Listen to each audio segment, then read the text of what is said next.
it's TR Tony here, out in the garage, in the dark, in December. A little bit nippy, to say the least, but here we are, Friday night trunnions time.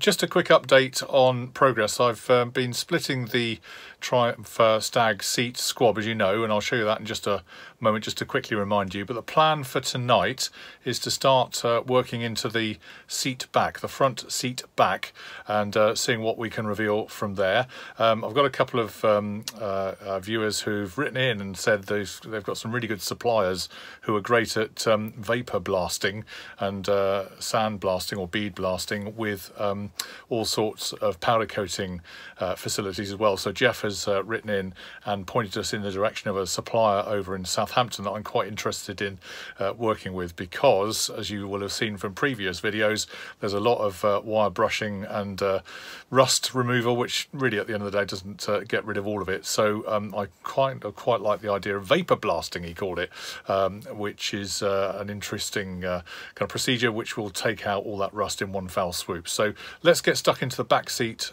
now, the back of the seat rather, and let's see what we can see. All right, so before I get the seat back out, which is loitering around here, I've just got sidetracked a little bit with the sensor that sits in the passenger seat that helps you know whether or not they've got their seatbelt on. Now, I've just read online that these are now very difficult to get hold of. They are little plastic kind of sensors that sit under the seat. You squash it when you sit down and it makes a contact electrically, and then obviously as long as your seatbelt's in, then that's okay. If it isn't, then it flashes a light up on the dashboard, which is great. And I started to have a look into the detail here, and this all just started crumbling away. So it's a very simple mechanism. I think there's a bit of copper wire in there that connects when you sit. When that gets squashed down together, it obviously makes a connection, but obviously this just crumbled away, so there's no way I can put this back into the car like this. So I've just started to see how I can split it open, and if you can see here, there are little tangs, plastic tangs under here, which you've got to be very, very careful just to prise them back. I didn't want to break them because they'd have taken no excuse to be broken off, I'm sure. I've managed these two are out, so very, very carefully, very gingerly taking them out, and then these two are left. But actually I'm hoping now that the whole thing should just come apart in my hands, because it is fairly kind of loose now that I've taken two of those out. So let's just see what we can do on that. And I might just need to go offline and do a little bit more wriggling. I don't want to force it and break those tangs off. As I say, you can't get hold of these anymore, so really important to take the time.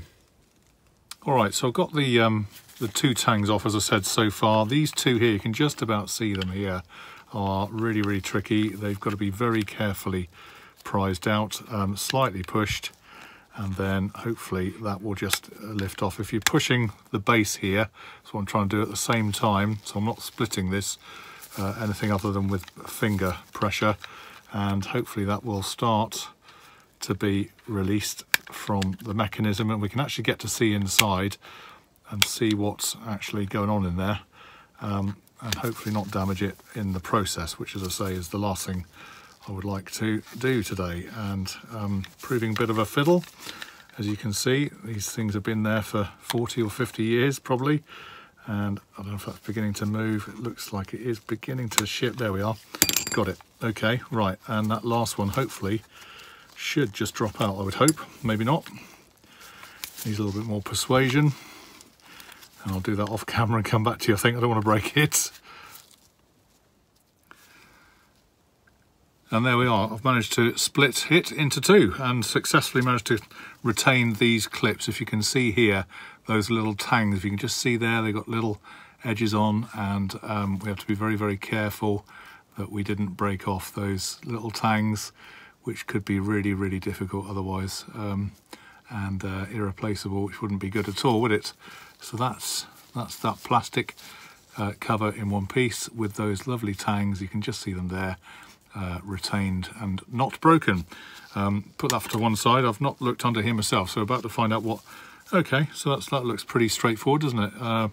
Looks like a pressure is put onto this metallic strip here and connects with, you can just see underneath there somewhere, this little bit of metal here that is supported with a bit of a pad underneath, and as you sit down on that, obviously that squashes and makes the contact. It's quite a simple little device, but as you can hear, it's crumbling away and this bit is falling out, and I need to get that back into place to make the circuit. After a little bit of fiddling about involving various kind of 1.5 volt lights here that you can just see in the foreground, I've just been testing this. I know it works, I just tested it on a live battery and that flashes up. It's not working though on the rather Heath Robinson setup I've worked out down here with a bit of wire and whatever. Anyway, so clearly the connections aren't working, but what's relieving for me is the simplicity of this, and even if it means I've got to take the wires out and replace them, resolder them, all down here you can see it's a little bit rusted away and knackered, as they say, but the basic principle is a simple wire in, a connection through here, and you've got a copper stroke brass kind of metallic connection here that literally just as you sit down on the seat, when that's in the right place, then all you do is as you sit down, that then makes the contact with that T-joint there, you can see. So that's all good. So I probably won't do much more on this today. Suffice to say, I probably need to rewire it, resolder it, clean it all up and whatever on another occasion, but at least I know it's good and should work when we get it back into the car. And I've managed to save the little tangs on this plastic lid, which means that it'll all go back together nicely, and I would have saved well, extinction, because these are not obtainable anymore. They are that old, so I'm very pleased about that. But another project for another day. Let's get back onto the seat back. I've got the seat back up onto the bench now, and just to show you simply, it didn't take too long. There's a couple of screws on the back of the seat back here. There's one down the bottom here and then one over here which you've got to release. There was one over this side as well, which actually, in fact, there was a clip here on this side. I think there may have been a screw there, but there's definitely a clip. I can feel it out of my finger. There is a screw attached to a clip. And then on this side, this one wouldn't come off. This is obviously the outside of the seat, because that's the release handle there. So we had to lift it up and over, and in fact, I don't know if you can see, that was held on with a screw into there, and that was almost levered off the back of that. So I've taken the screw out, released the back cover, and you can see made of hardboard, and I don't know if that's reusable or not. They are money, of course, but we are going to spend some decent money on the cabin. Make sure there's nothing in the pocket, no fivers or £20 notes, sadly not. And here we have the underside of the back seat. So that's the headrest obviously down here, which comes through the frame.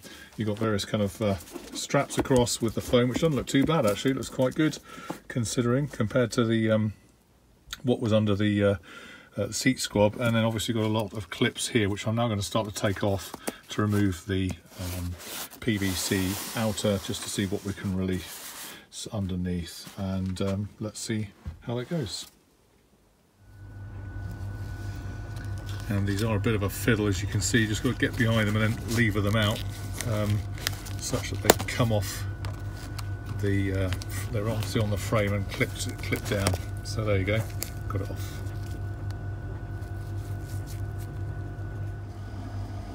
And the clip's now released. This one will now just come away, revealing the mechanism underneath. And as I mentioned, if anybody else is out there doing this job, the technique that I found best seems to be coming at these clips from the side. So here, if you can see that, you get underneath it and start to prise it, as I've done here, and then what you'll find is it'll come away and rotate around its own kind of axis, if you will, and not snap or ping off, which is good news. And it's kind of interesting trying to do it with one hand, but I will prevail. And sorry if the camera's jumping around a little bit, but there you go. So it's just come off like that quite nicely and neatly. He says, come on, that's it, we got it. A bit rusty. So it's really starting to come a cropper now, and all the material coming off. The vinyl actually it's got a lot of it tucked underneath, so as you're putting it away here, you can see this is all tucked underneath the frame and then clamped on with those clips, which is really good. A couple of other points to point out. Firstly, as with the seat squab, you can see here they've got some straps through the foam to the seat back on the other side, so that's giving you tension. I suspect there's a line across the the seat back. If I look at the other one down here, yeah, it'll be this line here. So that's holding the cushion in a little bit and giving it that definition, just like the seat squab was on this line here. I think it was when we did it before on the previous video. So that's important, obviously, to get that tension right. And I guess there's 2 or 3 straps per clip that you can see there, which is all good. What else to look at? This obviously has been tucked right under and now come away. Now I've got the clips clear. And the other point is, I've also just noticed there's a pull around arrangement here. So again, from the side, you can see here there's another layer of clips holding some leatherette, PVC, and some on this side, giving it tension to the back. So it's being tightened up in lots of different ways, which is useful to know for when we eventually put it back together, unless I contract it out, which I might be tempted to. All right, I just thought I'd show you how the mechanism works, actually, because this is the clever release mechanism that allows the reclining seat back to drop back when you pull the handle here on the side of your Stag to get into the rear. So you'll hear it click as I pull it down, so that's a satisfying noise. I thought it was broken initially because this was all waggling around loose, as you might expect. However, if you look at the mechanism here, this is the bit that actually drops across. So when you push it back in this bit here, as you push the seat back up, that knob on the back of the seat squab pushes down in there, and that then clicks back across to there. So there you are. So you can see that's now retained. I'll pull the handle again off camera, and there you go. You can see it releases. So that's all working. So I'm quite pleased about that. That could have been quite an expensive repair otherwise, but that's now reset and ready. And so that's good news. Meanwhile, back on the seat back, I'm starting to find all sorts of nasties, including crumbling foam, which is yeah, detritus or something. I'm not quite sure what it is. It doesn't look very good. What I'm worried about, it has been maybe harbouring some rust, but let's just persevere and see how we get on. We are making progress slowly but surely. Stop calling me Shirley, as they say. And whilst I remember, this is the lever that you pull to release the back and recline it to your desired comfort. I think these are as rare as hen's teeth, so I'm gonna have to put this into some kind of safe somewhere, locked away. Top tip, the retaining bolt that goes through there I've just taped over, including the plastic washer. You can see here there's a plastic washer behind it, and that locates, excuse all the mess, on the square drive here. So that drives into that, which then helps you recline the seat to your required rake, I believe it's called. So yeah, I have to put that into somewhere safe. And 2 little screws here that just release the plastic cover where your side sliding knob is, and that's just coming out quite nicely, not too rusty, which makes a refreshing change. I'm not going to drill into it, so that's good. I'm just trying to peel back from the bottom up. As you can see there, the seat cover itself, however, it was resisting, and I've just found there's a couple more tangs here with more clips, one this side, and you can just see one that side. So I've got to take those off. Presumably these were here further up, as I mentioned earlier, and so these are right down the bottom, which you can't easily see. So I'm going to take those off in just a second and hopefully release the cover to be a bit like pyjamas, pulled off inside out over the back of the cover. All right, so it's beginning to come off. Here's the straps I was pointing out earlier that give it that definition halfway up. You can see all sorts of stuff tumbling out of this thing. I don't think we'll be using this foam again. Oh, goodness me, I'll have to get the dustpan and brush out. It's horrendous. Look at this. Oh, it's like blinking wasp's nest or something. This foam looks okay. Not that I think we'll be using it again, but and the straps behind look all right. Again, I suspect we'll be getting new ones, although it does appear to have been glued here. You can see that, so that's good. I'm just trying to get this cover off with the headrest still attached. I don't know what I'm going to do about this headrest because it's stuck, so we shall see. Goodness me, this is a bit of a mess. It's all over the place, all over the floor, everywhere. Look at it, an absolute disaster. But it is coming off, and we are slowly revealing the frame. If we are getting those crud off, flipping out. Look at this. Dear, dear. Right, keep going, keep going.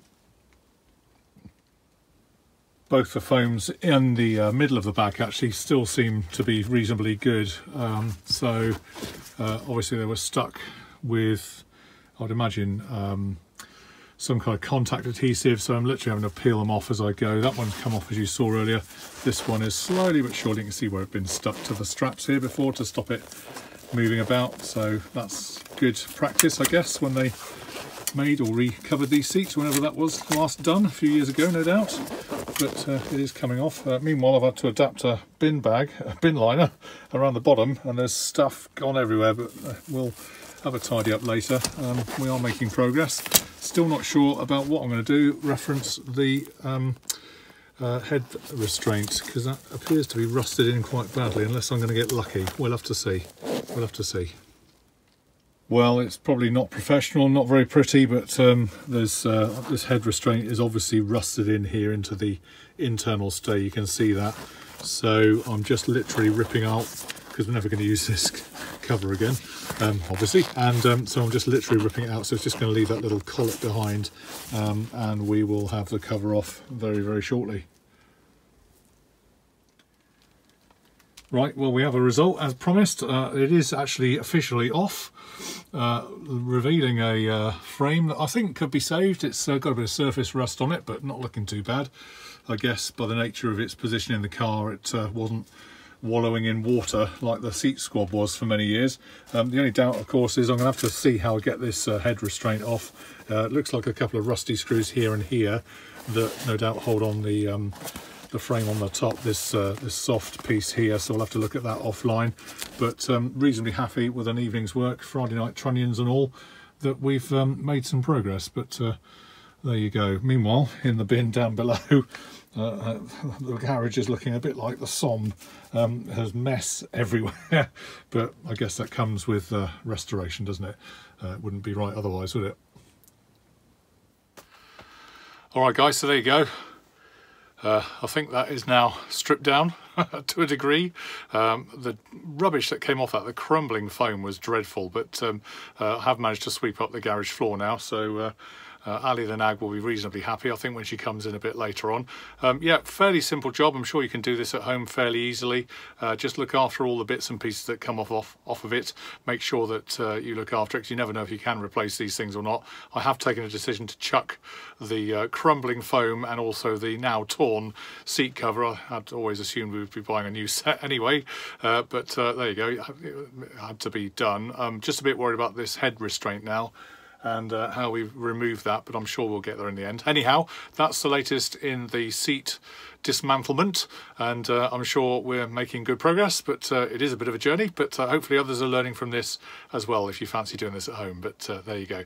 All right, guys, so thanks for watching. Really good to have you along. Hope you have a great weekend, and we'll see you online on Arry the Stag very soon. Cheers for now. Bye. And of course, being Friday night trunnions, Harry is in the chair with a bottle of Campo Vigo. Campo Vigo, is it? Yes. Rojo. Oh god. Whoops. All hell going loose here. Friday night trunnions, Campo Rojo. This is a red wine, not an old speckled hen, but I'll be having one of those lately, very soon. Lovely. Arry the Stag.